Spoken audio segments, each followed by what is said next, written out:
nuevos ídolos en lugar de los antiguos. Fundamentalmente, un ídolo es aquello que representa a Dios. Es un objeto de veneración religiosa o afectiva, temor o devoción, que suplanta el lugar de Dios, ya sea consciente o inconscientemente. Este mandamiento no está en contra de la inocente pintura o escultura sin pretensiones de veneración religiosa. En cualquier caso, la palabra se refería a los dioses de todas las naciones. Primera de Crónicas 16:26. Y en el momento en que Pablo escribía su carta a los cristianos de Colosas, el significado de la palabra ya se había ampliado a cualquier cosa que se convierte en el centro y la meta de nuestras vidas. Colosenses 3:5. De cualquier forma, el segundo mandamiento no se opone únicamente a la adoración de ídolos. Dios advierte cuidadosamente al pueblo de no fabricarlo siquiera, y es posible hacerlo sin intención. Algo que no se fabrica con pretensión de adoración pronto se convierte en su objeto debido a nuestra naturaleza caída. En Números 21 hay un ejemplo de esto. Israel se había quejado tanto ante Dios que éste mandó una plaga de serpientes sobre el pueblo, y miles de ellos murieron. Clamaron a Dios para que se llevara las serpientes, y Dios le dijo a Moisés que debía fabricar una serpiente de bronce y ponerla sobre un asta. Cuando la gente mirara a la serpiente se curaría de las mordeduras. De cualquier forma, el pueblo no tardó mucho en convertir a la serpiente de bronce en objeto de adoración. Segunda de Reyes 18:4. Aunque es cierto que la naturaleza humana es lo suficientemente perversa para convertir cualquier cosa en un objeto mágico de adoración o confianza, animales sagrados, joyería, el agua, etc., Dios advierte a su pueblo de que esté atento a cualquier cosa que pueda convertirse en un ídolo. La Nehushtan de Segunda de Reyes 18:4 queda como ejemplo del peligro. Uno de los mayores errores de la Iglesia en los tiempos de la caída de Roma en el siglo V después de Cristo fue mantener las imágenes de los templos abandonados. Al derrumbarse el paganismo romano, los cristianos ocuparon los templos y lugares de adoración manteniendo las imágenes de los dioses. Los nombres de las estatuas de Zeus e Isis se cambiaron por los de Cristo y María, y esto se justificó como una ayuda al culto. Nadie pretendía adorar a aquellos ídolos, sino simplemente utilizarlos como una ayuda. Pronto ocurrió lo inevitable y se convirtieron en objeto de adoración. La gente empezó a besar las imágenes de Cristo y María, así como las de los santos. Les pusieron vela y quemaron inciensos, igual que los devotos paganos habían hecho antes con Zeus e Isis. Las iglesias ortodoxas orientales no adoran imágenes, sino que utilizan iconos para auxiliar su adoración. Imágenes de Cristo, María, los apóstoles y mártires que son santos en la historia de la Iglesia.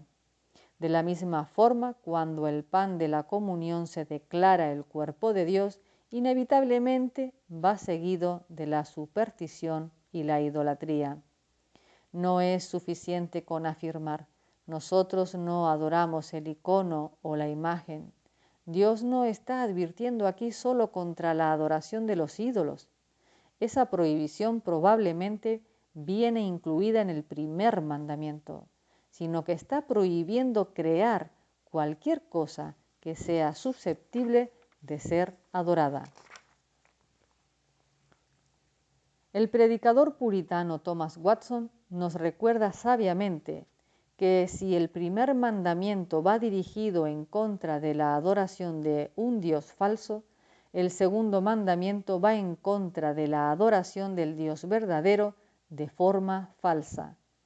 Cuando el pueblo de Israel adoró a Baal y a Dios, estaban siendo peores que las naciones de las que habían sido redimidos.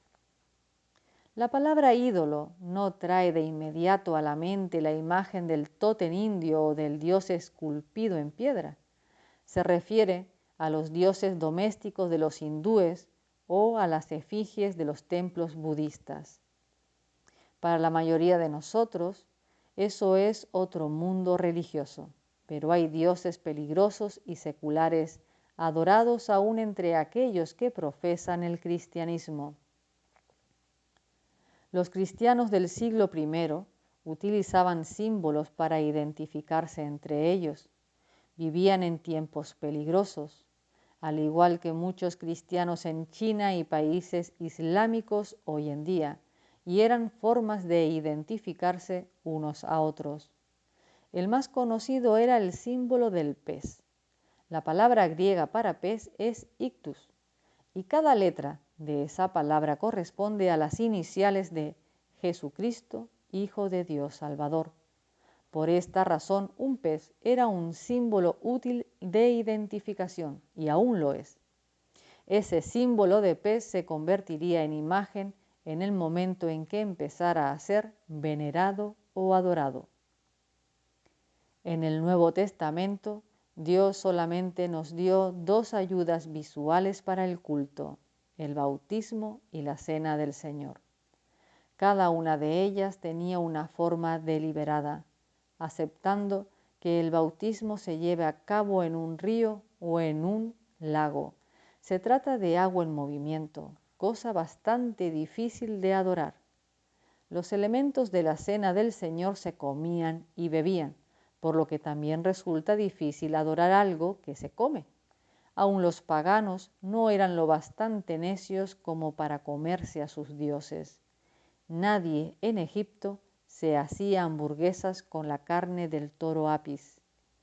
Tristemente, la naturaleza caída del hombre no conoce límites. Aún de estas dos ayudas visuales de los cristianos se ha abusado. Los hombres toman el agua sagrada del Jordán y la distribuyen y le atribuyen alguna clase de poder sobrenatural. En otras religiones, el Ganges y el Nilo también han sido idolatrados. Algunos creen que el pan y el vino de la comunión se convierten físicamente en la carne y la sangre de Cristo, e inevitablemente primero se tratan con respeto y más tarde con la veneración que se espera de estar manejando el cuerpo de Dios. Cuesta trabajo imaginar cómo podrían pasar cosas así en el cristianismo, pero han sucedido. El agua del bautismo y el pan y el vino de la cena del Señor tenían una intención simbólica solamente, pero se han convertido en Neustán, la serpiente, en un asta. Algunos símbolos tienen más propensión a convertirse en imágenes y por este motivo deben evitarse. Un crucifijo, al igual que una cruz, puede convertirse fácilmente en un ídolo, pero para otros la idolatría puede ser más sutil. Puede tratarse de un anillo, un collar, un colgante o aún una corbata. Cualquier cosa que se convierta en un amuleto o en una mascota es idolatría. Cualquier cosa que llevemos siempre con nosotros porque nos hace sentir más seguros y confiados. Eso es un ídolo. En caso de duda, sería un buen consejo quitarlo y destruirlo. Nuestra disposición a hacerlo es una prueba fiable de si se ha convertido en un ídolo o no. Hoy en día algunos evangélicos han empezado a imitar a las religiones del mundo en cuanto a sus iconos. En algunos círculos cristianos se ha convertido en costumbre depositar un objeto sobre la mesa y, como una supuesta ayuda para la adoración, dejar que sus mentes se vacíen y concentren en el objeto. Esto aparentemente nos acercará a Dios, ya sea que nos concentremos en unas flores, en una cruz, la Biblia, un trozo de pan o una vela. es precisamente como empieza la idolatría de los iconos. Es precisamente el razonamiento que se esconde tras las imágenes que hay en cada rincón de una iglesia suntuosa y la justificación para las grandes procesiones callejeras de la Madre Dios o el Corpus Christi en España y Sudamérica. No son ídolos, nos dicen, solo ayudas para la adoración. Pero ¿cuál es el porqué de tanto besar y arrodillarse? La prueba consiste en sugerir que se destruya la imagen y que los costosos adornos se vendan para ayudar a los pobres, y pronto veremos lo importante que es el ídolo. Escribiendo sobre la tradición, Peter Glover, un periodista cristiano, describe cómo su curso diocesano de teología estaba tan alejado de la verdad bíblica que se vio obligado a hacer una objeción. En respuesta, las autoridades eclesiásticas le dijeron que la verdad es subjetiva y que no tenía necesidad de creer en aquello con lo que no estaba de acuerdo. No obstante, cuando se trata de adorar en la catedral, la estola se considera una prenda esencial del atuendo de los sacerdotes. Sin ella no podían oficiar. La tradición se torna idolatría cuando se pone por encima de la revelación de Dios. Las ayudas para curar por la fe que utilizan algunos evangelistas son idolatría. Mandar pedazos de tela bendecidos por la oración del evangelista es idolatría.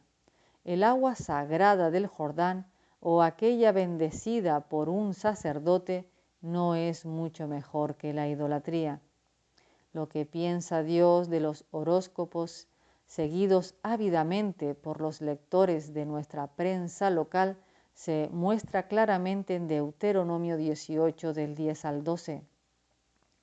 Pero tristemente esto no impide que millones de personas continúen con su idolatría posmoderna. Recientemente, en mi periódico local, tras el titular ¿Qué hay en las estrellas esta mañana?, seguía la pregunta ¿es amor, dinero, suerte? Eso probablemente resuma la religión de millones de personas.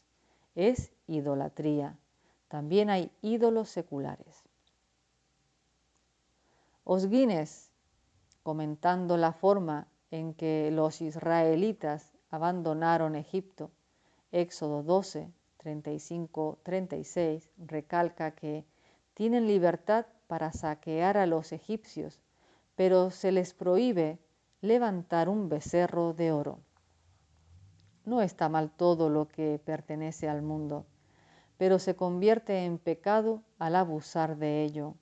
Cualquier cosa, desde la austeridad religiosa hasta la glotonería secular, puede convertirse en idolatría. La diferencia entre un asceta y un libertino puede ser la misma que entre un fariseo y un idólatra. Solo es cuestión de distintos ídolos. Hacer un ídolo de la abnegación no es mucho mejor que hacer un ídolo de la autoindulgencia. El fariseo religioso y el hedonista secular son lo mismo, idólatras. Cualquier cosa que tome el lugar de Dios y sus leyes es idolatría. Al escribir tanto a los efesios como a los colosenses, Pablo hace una lista de los distintos pecados que forman parte de lo que llama lo terrenal: fornicación, impureza, pasiones desordenadas, malos deseos y avaricia, y a todos ellos los califica de idolatría. Efesios 5:5, Colosenses 3:5. Los dioses de nuestra sociedad son el sexo, la violencia y la avaricia. Si estos tres ingredientes se eliminaran de las películas y anuncios de una velada televisiva, quedaría poco más en la pantalla. Estos dioses han adoptado un papel central, tanto que a muchos les preocupa seriamente que nuestros hijos se estén insensibilizando rápidamente en cuanto a los ídolos del deseo y la violencia. Ya no reaccionan con miedo o desagrado, como un niño debería hacerlo. Cuando Pablo escribió sobre la avaricia como una forma de idolatría, destacó una cosa muy importante. No se trata solo de convertir lo que tenemos en un ídolo, sino lo que no tenemos. La avaricia no consiste solo en tener posesiones, sino en ansiar más. El ojo verde de la envidia está descontento no solo porque no tengamos lo suficiente, sino porque los otros tengan más que nosotros. Eso es idolatría. En la actualidad, la Lotería Nacional probablemente se haya convertido en el ídolo número 1 en muchos países, con cifras millonarias de personas jugando cada semana. La burla de Isaías contra los ídolos de su tiempo no sería menos cáustica con aquellos que necesitan invertir más de 2.000 pesetas, unos $12, semanales durante 20.000 años, para tener una seguridad aceptable de ganar el primer premio. Este ídolo del sábado noche ha llegado a embaucar a parte de la Iglesia evangélica para que considere correcto compartir un porcentaje de las ganancias que se dedica a obra social. Cuando nuestros principios se ven condicionados por la trampa de la avaricia, estamos adorando a Mamón, cualquiera que sea su nombre actual. Permitir que el deporte, las aficiones o el ocio tomen el lugar de la adoración a Dios es idolatría, pero también lo es la gratificación del placer sexual que se obtiene tratando a otros como juguetes con este propósito, por muy secretamente que se haga. La idolatría se puede identificar por las revistas que compramos en el kiosco o las películas de vídeo que alquilamos. El director de una compañía o el especulador financiero cuyas acciones son su religión y cuya motivación es la avaricia de querer más y más es un idólatra. La sociedad que antepone los logros individuales a la moral personal y pasa por alto el estilo de vida más inmoral si el que lo lleva es un triunfador, está en manos de la idolatría. La sociedad que no hace caso de las leyes de Dios cuando promulga las leyes para los hombres es incuestionablemente idólatra. Cualquier cosa que honremos en lugar de Dios es idolatría. Cualquier cosa que guíe nuestra atención más que la llamada de Dios a la santidad o al culto. Nuestro ídolo puede ser una persona tan fácilmente como un deporte o una afición. Las palabras de William Cowper, el gran poeta inglés, no han perdido nada en los últimos 200 años. Y en el momento en que las escribía, su ídolo era Mary Udwin. El más amado ídolo que haya conocido, cualquier ídolo que éste sea, ayúdame a arrancarlo del trono y a adorarte solo a ti. La idolatría no es simplemente un hábito de culturas primitivas, es la rebelión del hombre moderno y para ambos es pecado. La nuestra es una era de idolatría sin rival.